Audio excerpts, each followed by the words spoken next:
میں اس طرح سے اتارے ہیں محمد، ہر دور میں ہر شخص کو پیارے ہیں محمد۔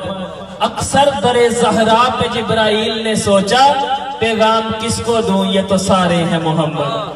اب میں بلا تاخیر دعوت خطاب دیتا ہوں خطیب ولایت علی جناب علامہ ڈاکٹر ماجد رضا عابدی صاحب۔ نعرہ تکبیر، نعرہ رسالت، نعرہ حیدری، حسینیت، یزیدیت، خاندان محمد و آل محمد پر بلندتر صلوات۔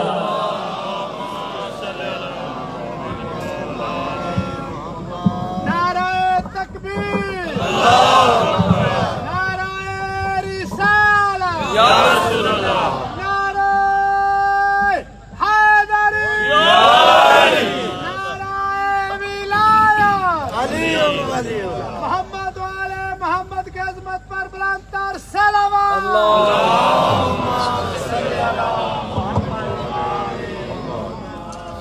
اعوذ باللہ السمیع العلیم من الشیطان اللعین الرجیم، بسم اللہ الرحمن الرحیم، الحمد للہ المعروف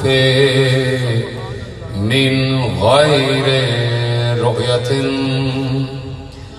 والخالق من غیر رویت، الذي لم يزل قائما دائما إذ لا سماء ذات أبراج ولا ليل داج ولا بحر ساج ولا أرض ذات مهاد ولا خلق ذو اعتماد، والصلاة والسلام والتحية والإكرام على نبي الرحمة وخازن المغفرة وقائد الخير والبركة ومنقذ العباد من الهلكة، سيدنا ومولانا ابو القاسم محمد وأهل بيته الطيبين الطاهرين المعصومين المظلومين المنتقدين المنتجبين، الذين أذهب الله عنهم الرجس وطهرهم تطهيرا۔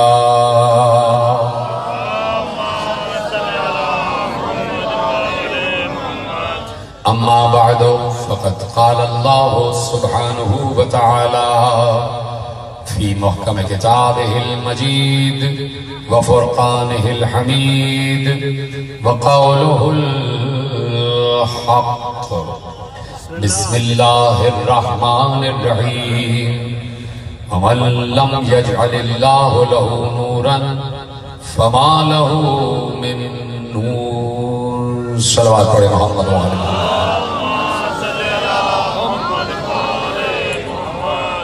1442 ہجری کے عشرہ ماہیزہ کی آپ حضرات آج 60 برج والا میں چوتھی مجلس میں شریک ہیں، اور آپ اس وقت اس کے بھی شریک ہیں جو لا شریک ہیں،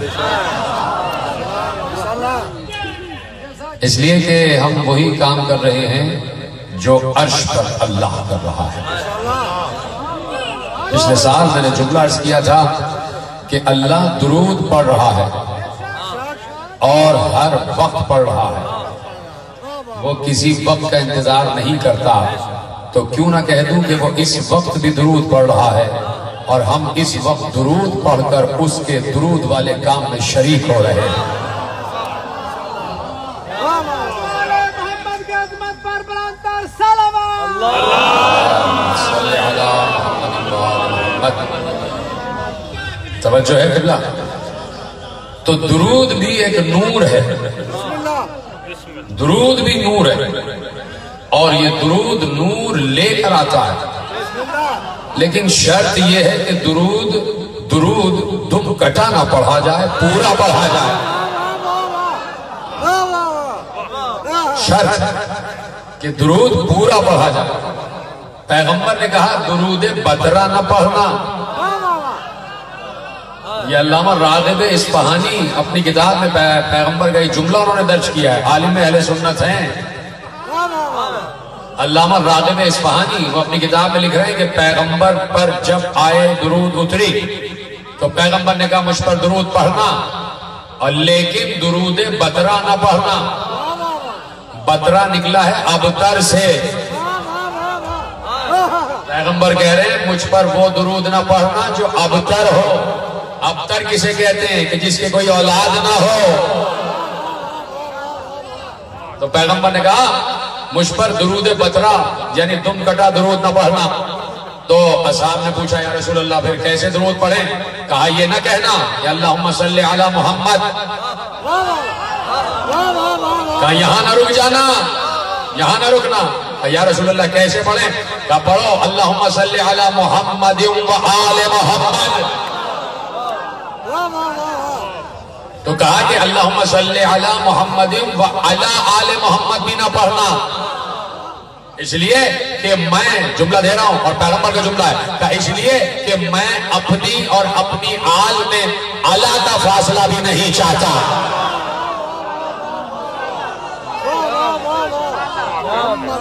علی کا فاصلہ بھی نہیں چاہتا، اتنا متصل کر دو مجھے میری آل سے۔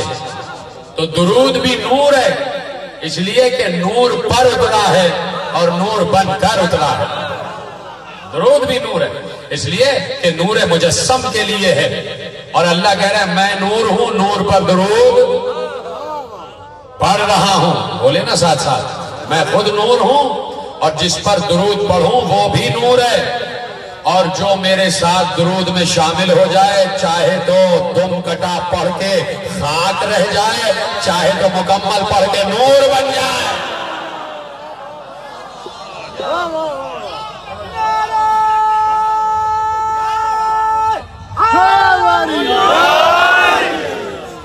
تو مکمل درود پڑھا جائے تو درود نور بن کر دل مومن میں داخل ہو جاتا ہے، اور درود انسان کو درود مستغنی کر دیتا ہے، بے نیاز کر دیتا ہے۔ درود انسان کو نعمتیں عطا کرتا ہے، درود انسان کو رحمتیں عطا کرتا ہے، درود انسان کو اللہ کی طرف سے انعامات عطا کرتا ہے، درود بے لباس کو لباس دیتا ہے، درود بھوکے کو کھانا کھلاتا ہے، درود بے سکون کو سکون عطا کرتا ہے، درود بے گھر کو گھر عطا کرتا ہے، درود غریب کو امیر بناتا ہے، اور جو درود نہ پڑھے تو امیر غریب بھی ہو جاتا ہے۔ درود بھی نور ہے، اسی لیے ہمارا عنوان ہے انوار ایمان۔ تو جہاں جہاں ہمیں نور نظر آ رہا ہے ہم اس پر ڈسکس کر رہے ہیں، ہم اس پر باتیں کر رہے ہیں۔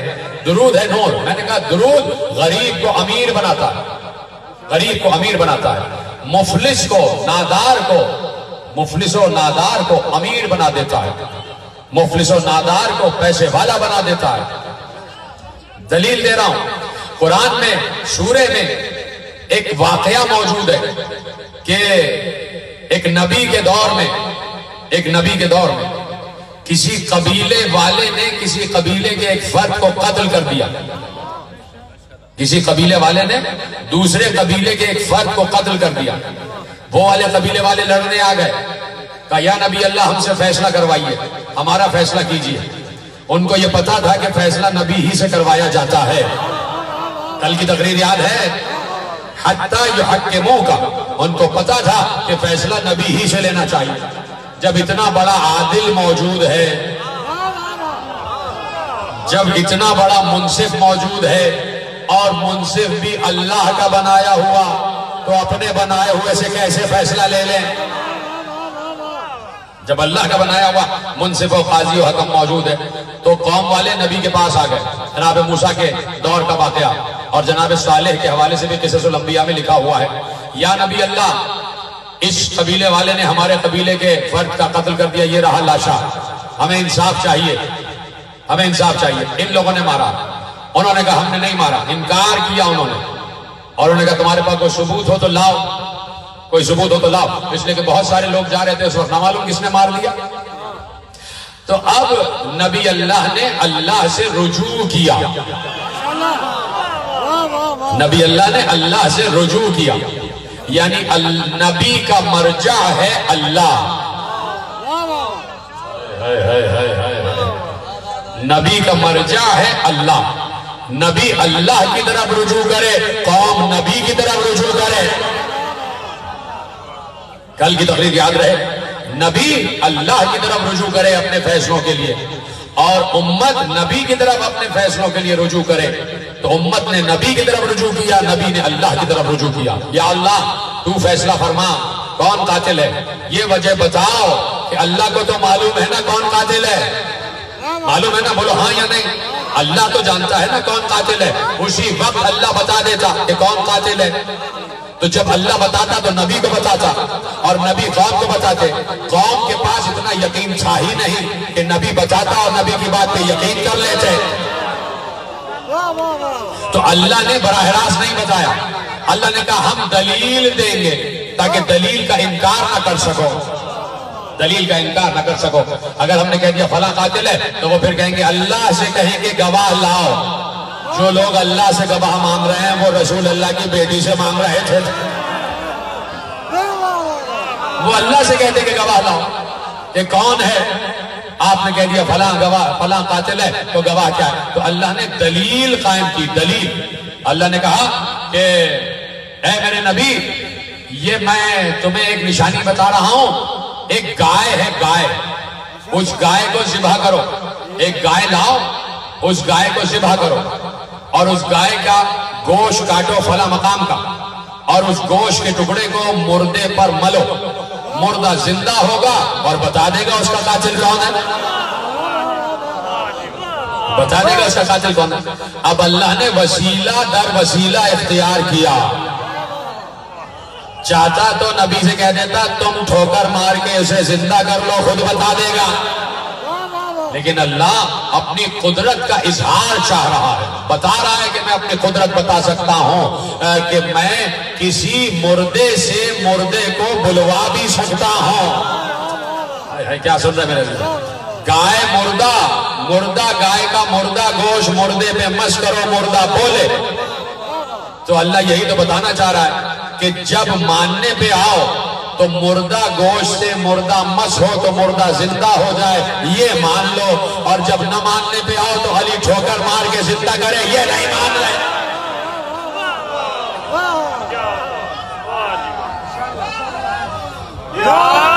جب نہ ماننے پہ آؤ تو یہ نہ مانو، تو اللہ نے مسکرا کر دلیل دے دی کہ ایک گائے لاؤ اور اس گائے کو ذبح کرو، اس کا گوشت کاٹو اور اس گوشت کے ٹکڑے کو مردے پہ ملو، وہ مردہ زندہ ہو جائے گا، مردہ زندہ ہو جائے گا۔ قوم نے کہا عجیب بات ہے کہ مردے کے گوشت سے مردہ زندہ ہوگا۔ نبی اللہ نے کہا اللہ نے کہا ہے تو کرنا یہی ہے، جب اللہ نے کہا ہے تو کرنا یہی ہے، جاؤ گائے تلاش کرو۔ جانے لگے، پلٹ کے آ گئے، یا نبی اللہ اس گائے کی کوئی نشانی تو بتائیے کیسی ہو،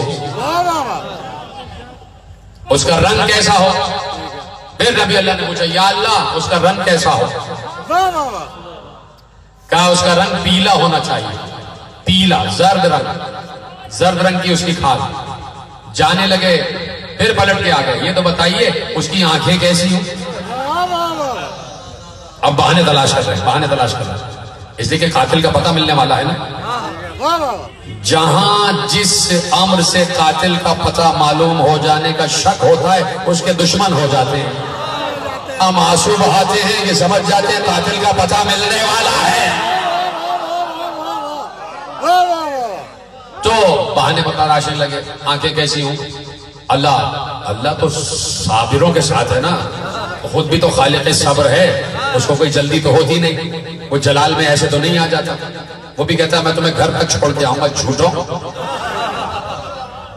کو گھر تک چھوڑ کے آؤں گا۔ تو آنکھیں کیسی ہوں؟ اللہ نے بتایا ایسی آنکھیں ہوں، پھر گئے، پھر پلٹ کر آ گئے۔ یہ بتائیے اس کے کھر کیسے ہوں؟ بتائیے، چھوٹی چھوٹی باتیں پوچھ رہے ہیں، پوری گائے کا نقشہ اللہ نے بتا دیا، آنکھیں ایسی، منہ ایسے، کان ایسے، جسم ایسا، شکم ایسا، دم ایسی، کھر ایسے، اور کھال کا رنگ یہ پورا۔ اب تو جاؤ،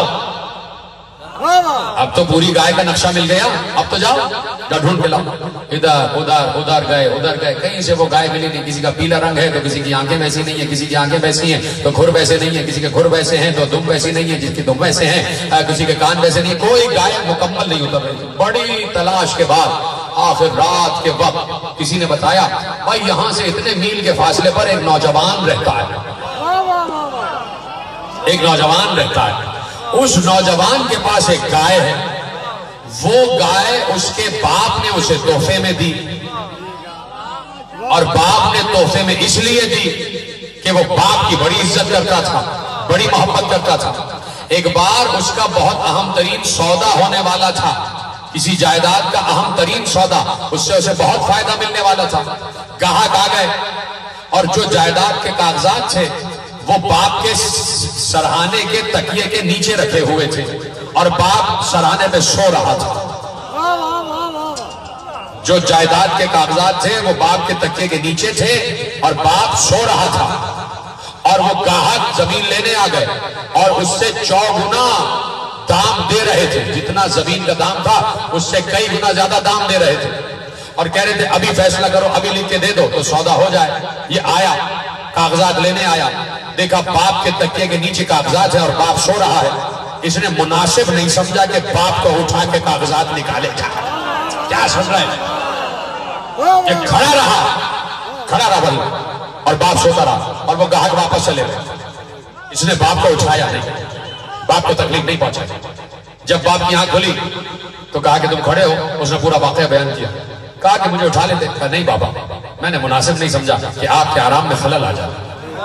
باپ اتنا خوش ہوا کہ جو اس کی پسندیدہ گائے تھی اسے دے دی۔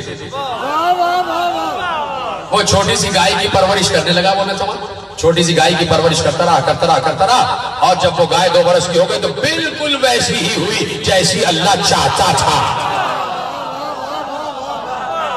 بالکل ویسی جیسی اللہ چاہتا تھا۔ اور اب کسی نے بتایا کہ فلاں گاؤں میں ایک نوجوان ہے جس کے پاس وہی گائے ہے جس گائے کی نشانی اللہ نے بیان کی ہے، لوگ کہے چلو چلو چلو چلو اس کے پاس چلے۔ اب جو پہنچے تو گائے کو دیکھا تو حیران ہو گئے، یہ تو بالکل ویسے ہی ہے جیسے اللہ نے بیان کیا تھا، اس کی آنکھیں بھی ویسی، اس کے کان بھی ویسے، اس کے شکم بھی ویسے، اس کی دم بھی ویسی، اس کے کھر بھی ویسے، اس کا رنگ بھی وہی۔ کہا بھائی یہ گائے ہمیں چاہیے، پورے قبیلے والوں نے کہا گائے ہمیں چاہیے، قیمت بولو، قیمت بولو۔ اس نے کہا یہ کوئی قیمت طے نہیں ہو پائی۔ اس نے کہا نہیں، میں نہیں، اس قیمت پر میں نہیں دے سکتا، جاؤ واپس چلے جاؤ۔ پھر پلٹ کے آئے کہ بھائی گائے تو لے جانی، یہی گائے ہے، چلو اس سے پوچھتے ہیں قیمت کیا چاہتا ہے۔ تو اس نے کہا قیمت یہ ہے کہ جب گائے کو ذبح کرو گے تو اس کی کھال میں جتنے درہم و دینار آ جائیں وہ مجھے چاہیے، جتنے درہم و دینار اس کی کھال میں آ جائیں، اتنی بڑی گائے، جتنے درہم و دینار اس کی کھال میں آ جائیں وہ سارے مجھے چاہیے۔ طے ہو گئی، قیمت طے ہو گئی، گائے کو ذبح کیا گیا اور اس کی کھال میں 50 لاکھ درہم و دینار آئے۔ اس دور کے 50 لاکھ جو سونے کے سکے ہوتے ہیں۔ مجھے پڑھنا پورا واقعہ نہیں ہے، مجھے یہاں تک رکنا تھا۔ معصوم سے کسی نے پوچھا کہ اس نوجوان جو غریب نوجوان تھا وہ ایک دم سے اتنا امیر کیسے ہو گیا؟ معصوم نے کہا وہ جب سے گائے کی پرورش کر رہا تھا، پرورش کر ہی رہا تھا اور درود پڑھ پڑھ کے پرورش کر رہا تھا۔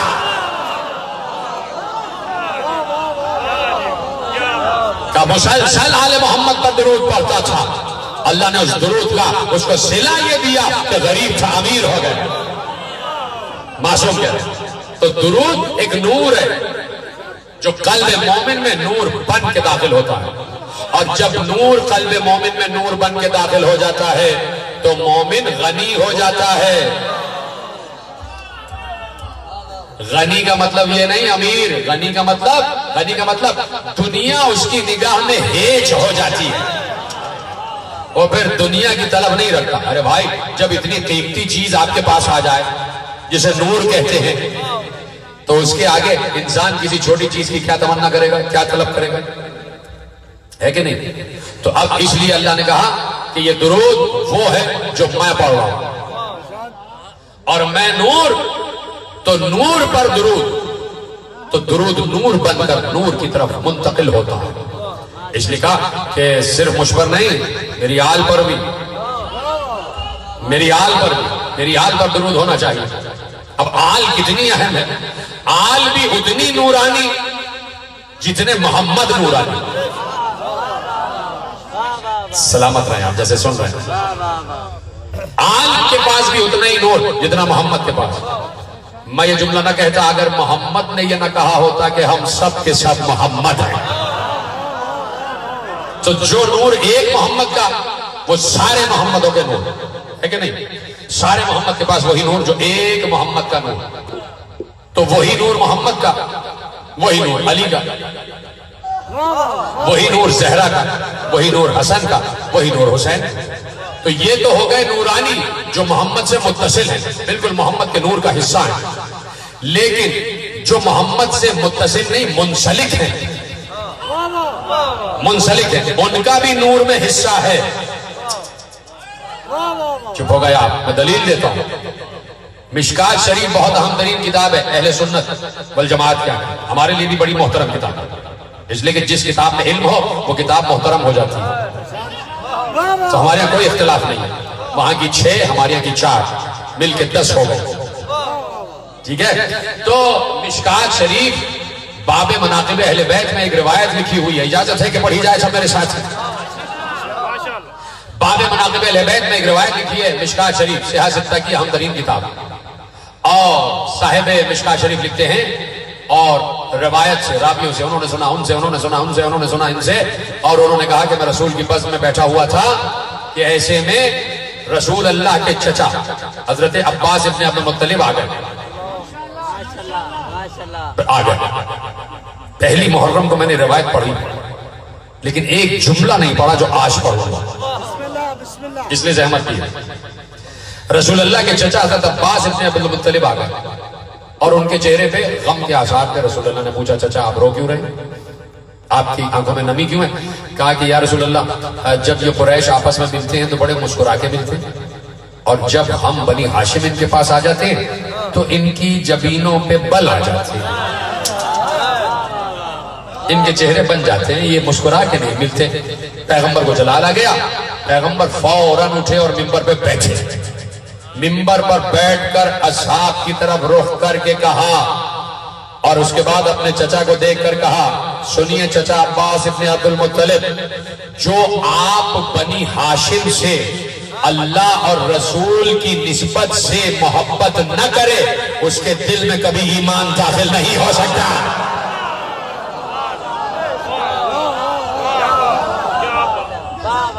اہل سنت، امام اہل سنت مشکات شریف والے لکھ رہے ہیں کہ جو آپ سے اللہ اور اس کے رسول کی نسبت سے محبت نہ کرے اس کے دل میں ایمان داخل نہیں ہو سکتا.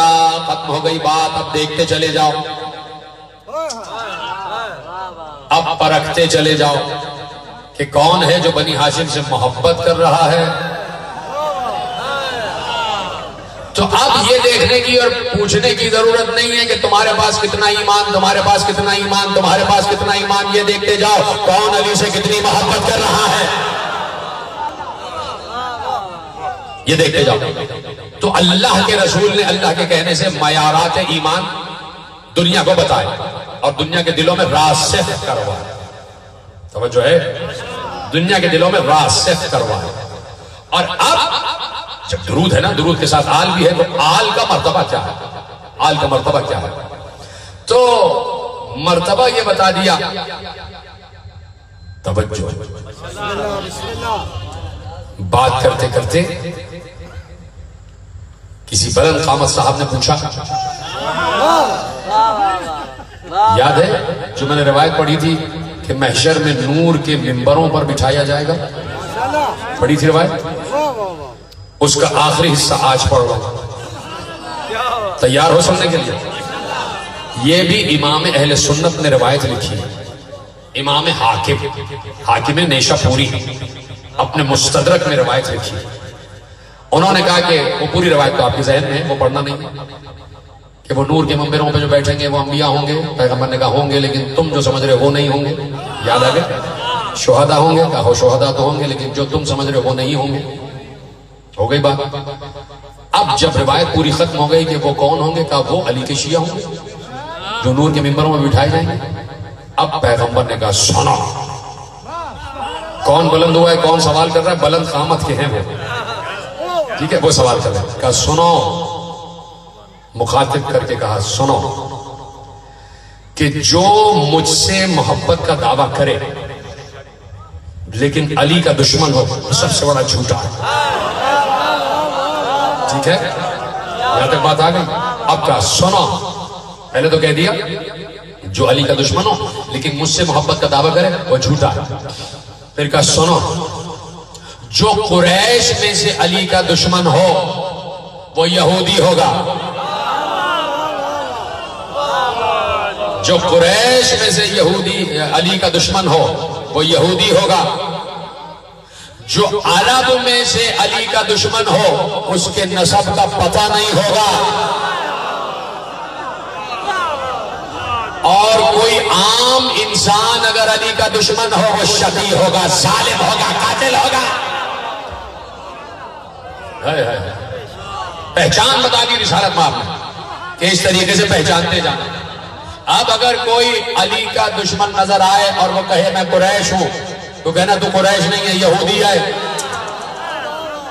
بھائی امام اہل سنت نے لکھا ہے، اس لیے میں بڑے اعتماد سے بیان کر رہا ہوں، میرے گھر کی اپنی روایت نہیں ہے، تو امام اہل سنت نے لکھا۔ تو اب دیکھتے جاؤ کون علی سے کتنی دشمنی کر رہا، تو پیغمبر نے کہہ دیا وہ یہودی ہوگا اور وہ مجہول النسب ہوگا، فلانا شقی ہوگا، ظالم ہوگا، قاتل ہوگا۔ تو اب جہاں پر تشدد نظر آ جائے، جہاں پر شقاوت نظر آ جائے، جہاں پر ظلم نظر آ جائے، جہاں پر زیادتی نظر آ جائے، جہاں پر قتل نظر آ جائے، جہاں پر شجروں کا پتانا نظر آئے، جہاں پر یہودی نظر آ جائے، سمجھ لینا کچھ نہیں ہے سوائے بغض علی کے۔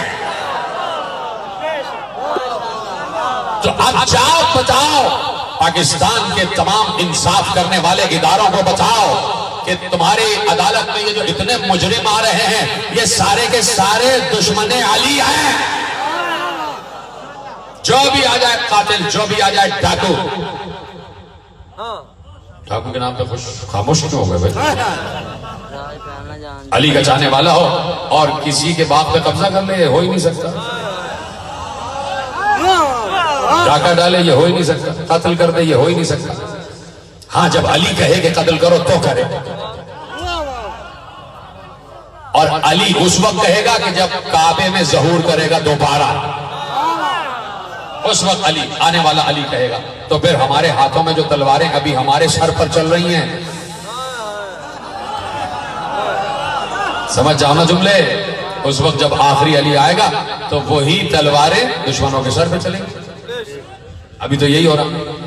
تو اب جو درود جیسے نور میں شامل ہے اس کے فضائل بھی پیغمبر بتا رہے ہیں، ہے توجہ، اس کے فضائل بھی پیغمبر بتا رہے ہیں، اور عجیب فضیلتیں اور عجیب انداز سے فضیلتیں، یعنی انتظام فضیلت کا اللہ کرے اور بتائیں رسول اللہ۔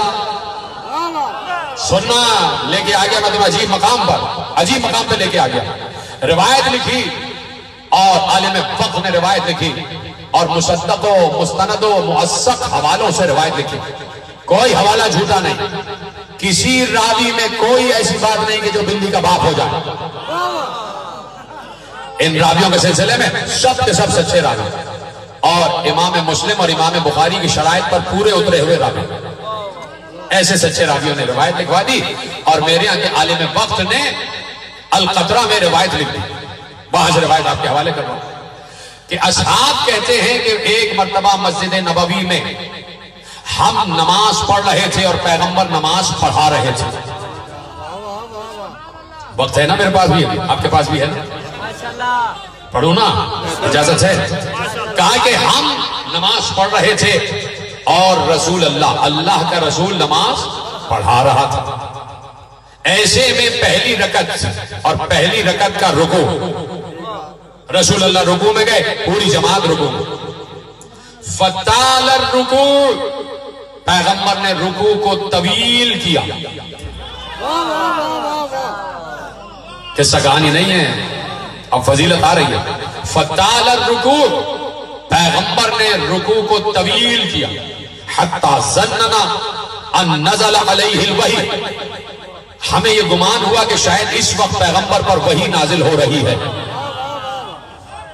پیغمبر نے رکوع کو طویل کیا تو ہم سمجھے کہ اس وقت پیغمبر پر وحی نازل ہو رہی ہے، اس لیے رکوع طویل ہو گیا.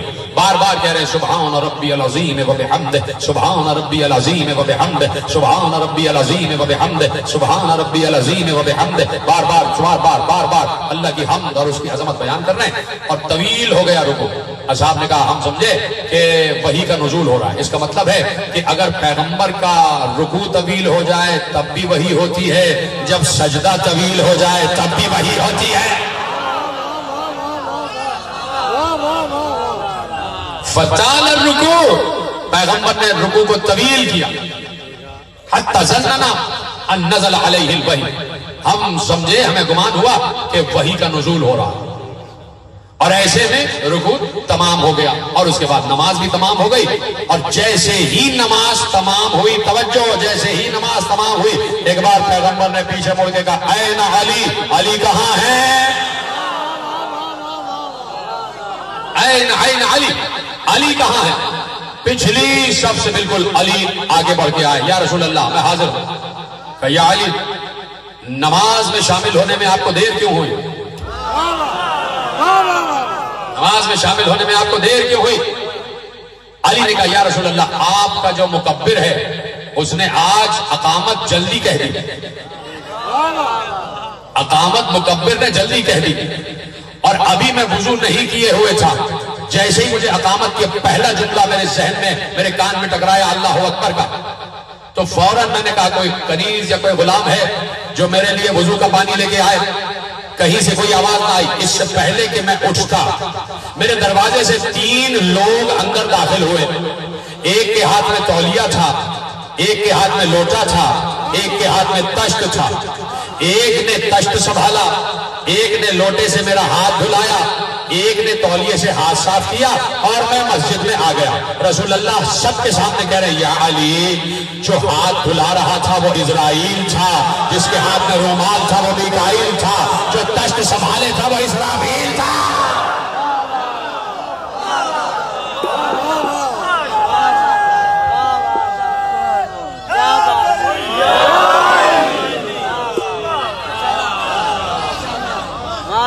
ابھی تو بات ہی نہیں کی، یہ تو آپ خوش ہو گئے. جو ہاتھ دھلا رہا تھا وہ اسرائیل تھا، جو تشت سنبھالے تھا وہ میکائیل تھا، جو رومال پکڑے تھا وہ اسرافیل تھا. تو یا رسول اللہ 4 بڑے فرشتے ہیں، یہ چوتھا کہاں گیا؟ جبرائیل. یہ جبرائیل کہاں گیا؟ پیغمبر نے کہا جبرائیل واضحا علی رکبتی فقال قم یا محمد قلیلا، قم یا محمد قلیلا حتی یجیع علی.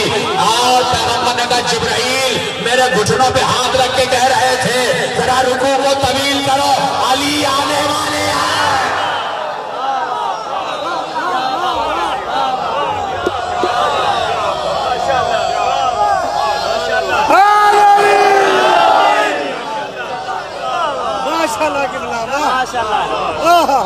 بلند آواز سے صلوات تو پڑھے نا محمد و آل محمد.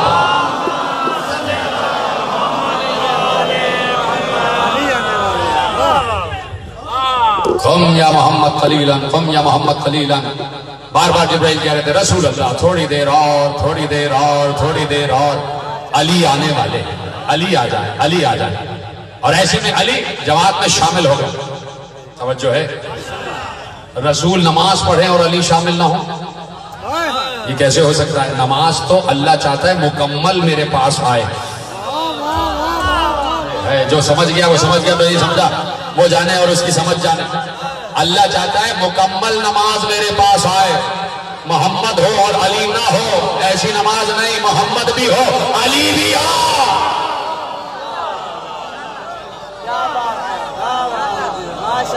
توجہ ہے نا آپ کی؟ تو عزیزو یہ نور محبت علی کوئی معمولی نور نہیں ہے، اس نور کا حامل جبرائیل بھی ہے، اس نور کا حامل جبرائیل بھی ہے، اس نور کے حامل اسرافیل بھی ہیں، اس نور کا حامل میکائیل بھی ہے، ایک ہی تو رہ گیا، اس نور کا حامل اسرائیل بھی ہے، اور اسرائیل موت کا فرشتہ ہے، اسرائیل موت کا فرشتہ، اور موت کا فرشتہ نور محبت علی کا حامل ہے۔ میں اور آپ دوست ہیں، اور خدا ہماری دوستی کو سلامت رکھے۔ دوستی کی بنیاد نہ درہم ہے، نہ دینار ہے، نہ ملک ہے، نہ مال ہے، نہ باغ ہے، نہ جائیداد ہے، دوستی کی بنیاد محبت علی ہے کہ نہیں ہے؟ اب میری اور آپ کی کہیں ملاقات ہو گئی اور میں خدا نہ خواستہ کسی پریشانی میں ہوں، یا آپ خدا نہ خواستہ کسی پریشانی میں، تو فوراً میرے دل میں آ گا یہ محبت علی والا، محبت علی والا یار، اس کا ساتھ دینا ہے، بتائیے کیا کیا جا سکتا ہے آپ کے لیے؟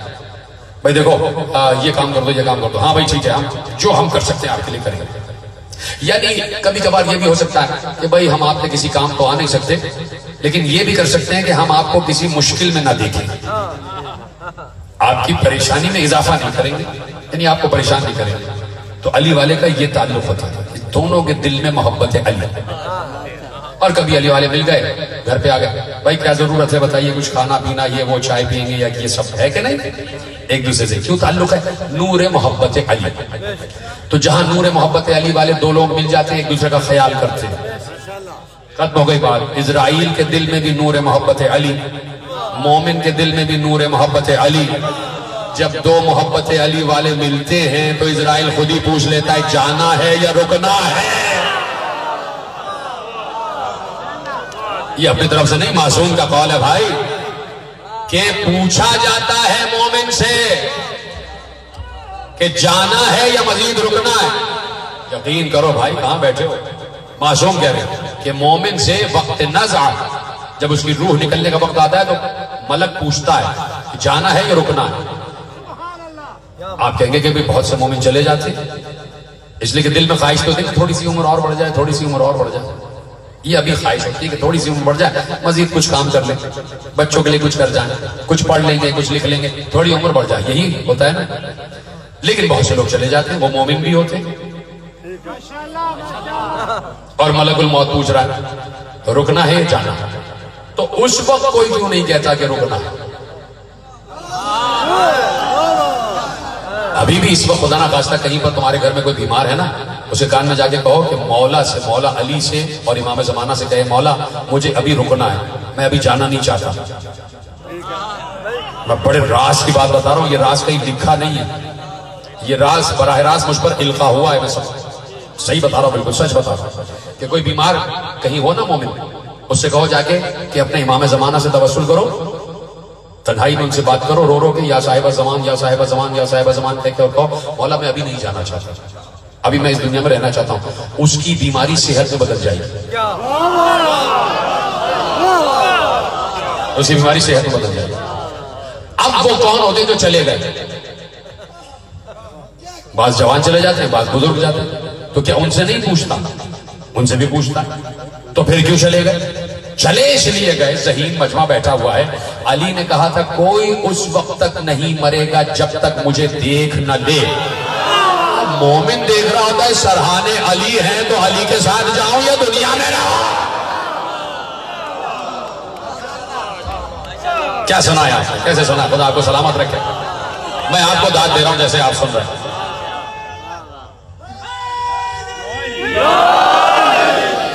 توجہ فرمائی نا آپ نے؟ تو اختیار ہے مومن کا، اور یہ اختیار کس لیے ہے؟ یہ اختیار ہے نور محبت علی کی وجہ سے۔ جملوں کی قدر کیا کریں، نور محبت علی جس سے دل منور ہے، تو نور محبت علی ساتھ میں اختیار بھی دیتا ہے، اختیار بھی دیتا ہے۔ ایک علی کا چاہنے والا منبر پر بیٹھا ہوا تھا اور خطبہ دے رہا تھا، اور خطبہ دیتے دیتے ایک بار سورج غروب ہونے لگا، سورج غروب ہونے لگا تو مجمع بھرا ہوا تھا، خطبہ اس کا طویل ہو رہا تھا. اس نے کہا کہ اے سورج رک جا، میں علی کی فضیلت بیان کر رہا ہوں.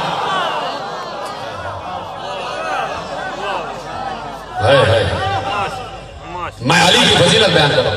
6 شعر اس نے عربی میں اسی وقت کہے کہ رک جا اے سورج، میں علی کی فضیلت بیان کر رہا ہوں. وہ علی جو پیغمبر کا وصی ہے اس کی فضیلت بیان ہو رہی ہے، وہ علی جو اللہ کا ولی ہے اس کی فضیلت بیان ہو رہی ہے. رک جا، ابھی غروب نہ ہونا.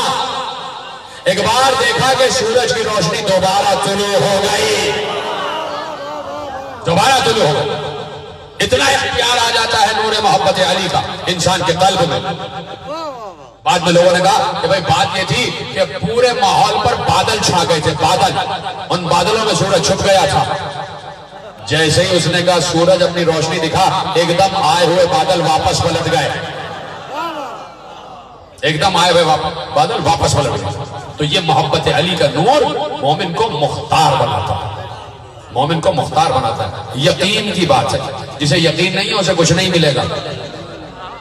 اللہ اکبر. جسے دیکھو پھر کہہ رہا ہوں جملہ، جسے یقین نہیں ہے اسے کچھ نہیں ملے گا، جسے یقین ہے اسے سب کچھ ملے گا، اسے سب کچھ ملے گا. میں نے کسی منزل پر کہا کہ قرآن، پچھلے سال شاید میں نے پڑھا کہ قرآن میں 2 قسم کی آیتیں ہیں کہ یہد اللہ لنورہ من یشاء، اللہ جسے چاہتا ہے اپنے نور کی طرف ہدایت دیتا ہے. اور ایک مقام پر ہے اللہ جسے نہیں چاہتا اسے ہدایت نہیں ملتی.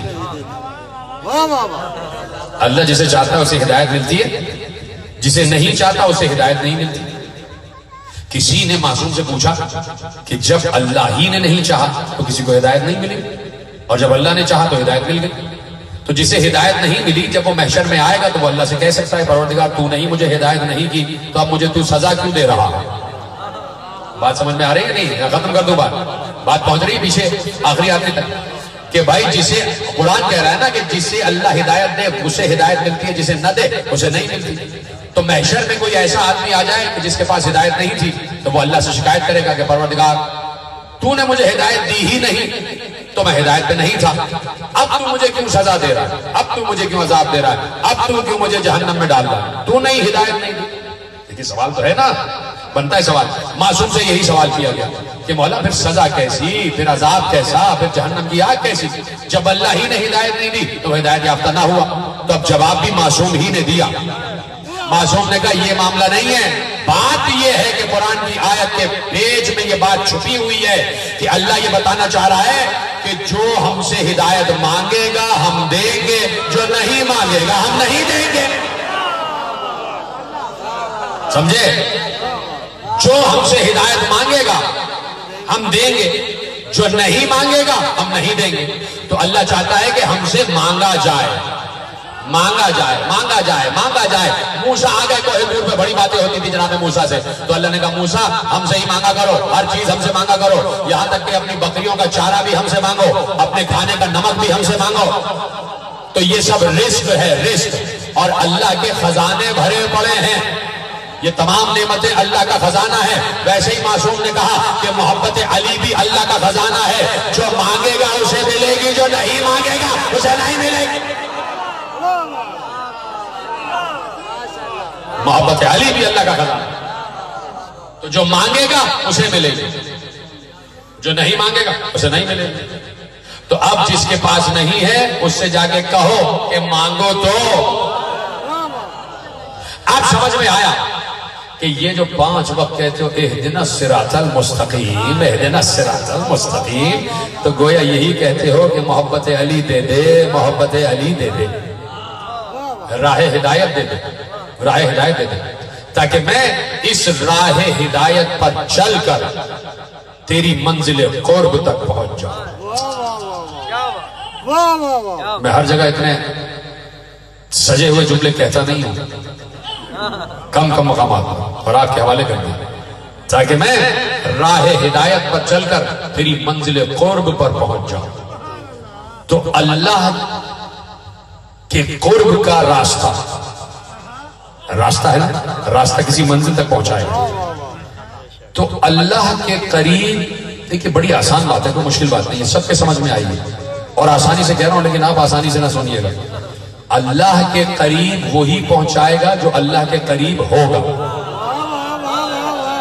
اب تلاش کرو اللہ کے قریب ہے کون، تلاش کرو اللہ کے قریب ہے کون. آخری جملہ فضائل کے اعتبار سے تلاش کرو اللہ کے قریب ہے کون، اللہ کے قریب ہے کون.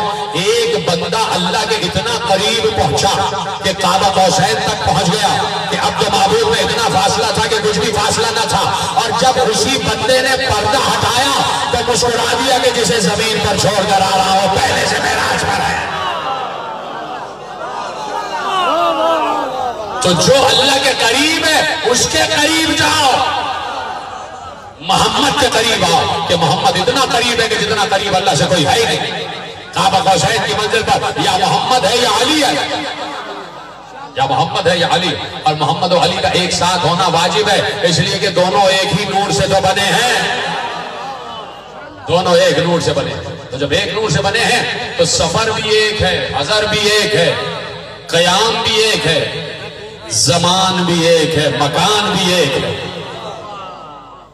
قول بھی ایک ہے، فعل بھی ایک ہے، نام بھی ایک ہے. اور سب کے سب محمد ہے نا. تو علی بھی اپنے دور کا محمد، حسن بھی اپنے دور کا محمد، اور حسین بھی اپنے دور کا محمد. تو یہ کربلا میں حسین نہیں آئے، یہ محمد کے قدم آ گئے کربلا میں، محمد کے قدم کربلا میں آ گئے. اور محمد نے حسین کی صورت میں کربلا کو سجا کر اللہ کی بارگاہ میں پیش کیا. اور برسا برس سے گھر میں کربلا کی تیاریاں ہو رہی تھی. حسن مجتبیٰ نے قاسم مانگا کربلا کے لیے، زینب نے اون و محمد مانگے کربلا کے لیے، زینب نے اون و محمد مانگے کربلا کے لیے کہ ہماری قربانیاں ہونی چاہیے. اجرکم علی اللہ. جو گریہ کر رہے ہیں وہ شہزادی کی نگاہ میں ہیں، یقیناً ابھی آپ سب گریہ کریں گے. جو گریہ جانتے ہیں جانتے ہیں، جو نہیں جانتے بس ان سے التماس یہی ہے کہ ذرا سی گردن جھکا لیا کریں تاکہ دنیا کو بتائیں کہ ہم انسان ہیں. ہم کسی کی محبت پر خوش، کسی کی مصیبت پر خوش نہیں ہوتے، ہم کسی کی مصیبت پر غمزدہ ہو جاتے ہیں. آج تم سنتے ہو کہیں میڈیا پر پاکستان میں دیکھتے ہو کہ کہیں ظلم ہو گیا تو تمہیں افسردگی تو ہوتی ہے نا، لیکن کربلا سے بڑا ظلم تو کہیں پر نہیں ہوا. جیسا ظلم کربلا میں ہو گیا ویسا تو کہیں نہیں ہوا. تو اب زینب نے اون و محمد مانگ لیے اور اللہ نے اون و محمد زینب کو دے دیے.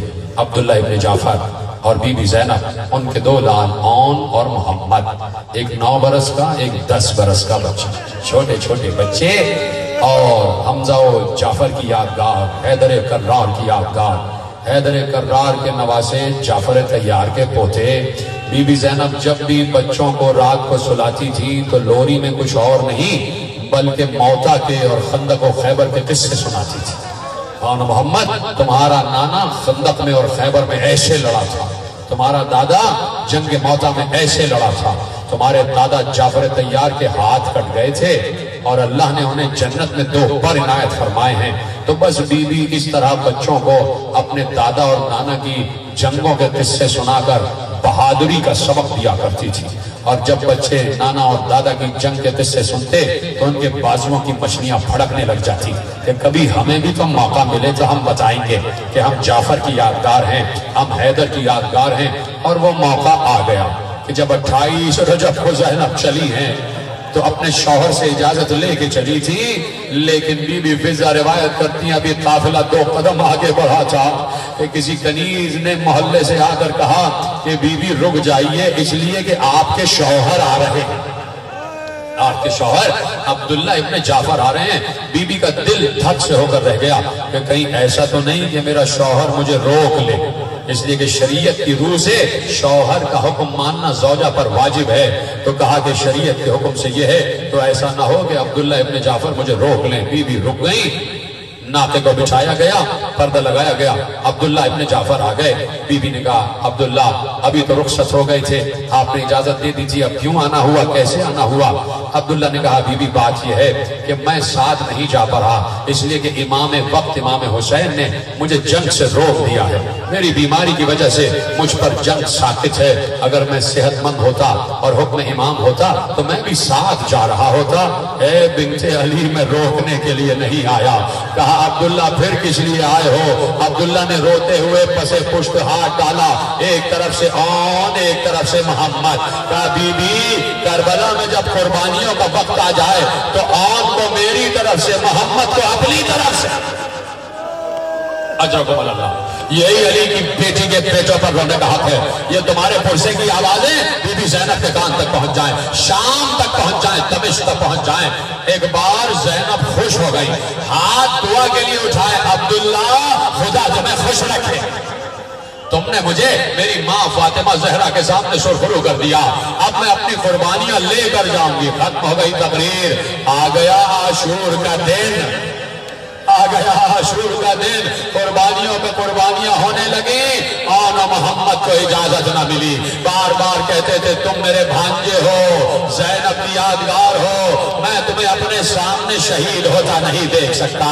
ہاں زینب نے پوچھا بچوں کیا ہوا؟ کہا اماں ماموں اجازت نہیں دے رہے، ماموں اجازت نہیں دے رہے۔ اب زینب کیا کرے، کیسے اجازت ملے؟ لیکن مزاج شناس امامت ہے تو کچھ ذہن میں آیا کہ آن محمد آؤ، اب ماں اجازت دلوائی گی، اب ماں اجازت دلوائے گی۔ آن محمد کا ہاتھ پکڑا، حسین جس خیمے میں بیٹھے تھے، زینب اس خیمے میں آ گئی، حسین اللہ سے کچھ راز و نیاز کر رہے تھے۔ ایک بار جب زینب خیمہ حسین میں آئی تو بھائی سے کچھ نہیں کہا، بلکہ دونوں بچوں کا ہاتھ پکڑ کر حسین کا طواف، حسین کے ساتھ چکر، اور بار بار حسین کا کیا گریہ کر رہے ہو؟ یہی حق ہے نوجوان دوستوں، ایسے ہی سینے پہ ہاتھ، سر پہ ہاتھ مارو، 7 چکر لگائے۔ حسین نے کہا زینب یہ کیا کر رہی ہو؟ زینب نے جب 7 چکر لگا لیے تو اب رو کر کہا بھیا میں نے اماں سے سنا ہے جب کوئی مصیبت آتی ہے تو صدقہ دیا جاتا ہے، ارے اس سے بڑی کیا مصیبت ہوگی، میں نے آن محمد کو تم پر سے صدقہ۔ ہاں ہاں ہاں ہاں ایسے گریہ کر لو، ایسے گریہ کر لو۔ کیا مجلس ہو رہی ہے، کیا تاریخی مصائب ہو رہے ہیں؟ یقیناً سواری آئی ہوئی ہے، یقیناً کربلا والے آئے ہوئے ہیں۔ کہا بھیا صدقہ کر دیا، اور سنو بھیا سنو بھیا، میری اماں نے مجھے یہ بھی بتایا ہے کہ صدقے کو زیادہ دیر گھر میں نہیں رکھا جاتا، صدقے کو زیادہ دیر گھر میں نہیں رکھا جاتا، بھیا جانے دو، بھیا جانے دو۔ کہا زینب اب تم نے حق کی قسم دی، اب ہم نہ رک پائیں گے، عباس آ جاؤ، عباس آ جاؤ، عباس تمہارے شاگرد جا رہے ہیں، تمہارے شاگرد جا رہے ہیں۔ ایک بھائی کو عباس نے تیار کیا، ایک بھائی کو حسین نے تیار کیا۔ ایک بار زینب نے کہا شہزادو ذرا ایک پل کے لیے میری بات سنتے جاؤ۔ دونوں شہزادے ہاتھ جوڑ کر ماں کی خدمت میں آئے، جی مادر گرامی فرمائیے۔ کہا شہزادو تمہیں پتا ہے نا کہ تم حیدر کرار کے نواسے ہو، جعفر طیار کے پوتے ہو، بیٹے میں چاہتی ہوں میرے دودھ کی تاثیر دکھانا، بیٹے جنگ خندق کی یاد دلانا، جنگ خیبر کی، جنگ موتا کی یاد دلانا۔ بچوں نے خوش ہو کے کہا اماں ایک مرتبہ میدان میں جانے تو دیجئے، جانے تو دیجئے، اماں ہم کشتوں کے پشتے لگا دیں گے۔ دوسرا جملہ زینب نے کہا سنو آن محمد سنو، سنو میری دوسری وصیت سنو، خبردار کوئی فرات کے کنارے نہ جائے، پانی کو آنکھ اٹھا کے بھی نہ دیکھنا۔ شہزادو تمہیں پتا ہے علی اصغر پیاسا ہے، سکینہ پیاسی ہے۔ اجرکم اللہ، اجرکم اللہ، گریہ بڑھاؤ، گریہ بڑھاؤ، آواز گریہ بلند ہو جائے۔ سکینہ پیاسی ہے، علی اصغر پیاسا ہے۔ بچوں نے کہا اماں ہم قسم کھاتے ہیں ایک قطرہ آپ ہمارے دہن میں نہیں جائے گا۔ کہا سنو بچوں ایک اور وصیت سنو، میں اس سے خوش ہو جاؤں گی جو ہمارے ساتھ کے خیمے تک پہنچ جائے، ہمارے ساتھ کا جو سر کاٹ کے لائے میں اس کو دعوت تحسین دوں گی۔ کہا اماں اب یہی ہدف بنائے ہوئے ہیں۔ سلام کیا، جھک کے اپنی ماں کو سلام کیا، جھک کے اپنے چچاؤں کو سلام کیا۔ جا رہے ہیں عباس کے 2 شاگرد میدان جنگ میں جا رہے ہیں۔ عباس اور حسین خیمہ گاہ کے باہر کھڑے ہو گئے اور محمد جنگ کے میدان میں چلے گئے۔ حیدر کرار کی یاد دلا دی، جعفر طیار کی یاد دلا دی۔ دونوں بھائی ایک دوسرے کو اٹھ اٹھ کر دیکھ رہے تھے، آن زندہ ہو، محمد زندہ ہو۔ ایک بار آن زخم کھا کر زمین پر گر گیا. آواز دی بھائی میں گر گیا, بھائی میں گر گیا. ادھر سے محمد فوجوں کو چیرتے ہوئے آگے بڑھے. عالم یہ تھا کہ فوجیں آن پر حملہ آور ہو رہی تھی. یہاں سے دونوں کی آواز عباس و حسین کے کان میں پہنچی. آخری جملہ تقریر کا, ادھر سے عباس چلے ادھر سے حسین چلے. جیسے ہی فوجوں کو بھگا کر اور محمد کے قریب گئے, حسین چیخ مار کے روئے. دیکھا محمد اور کے اوپر لیٹے ہوئے ہیں تاکہ بھائی کو کوئی زخم نہ آئے. سارے زخم بھائی نے اپنے جسم پر کھائے. ہائے محمد, ہائے زینب کے دلارے.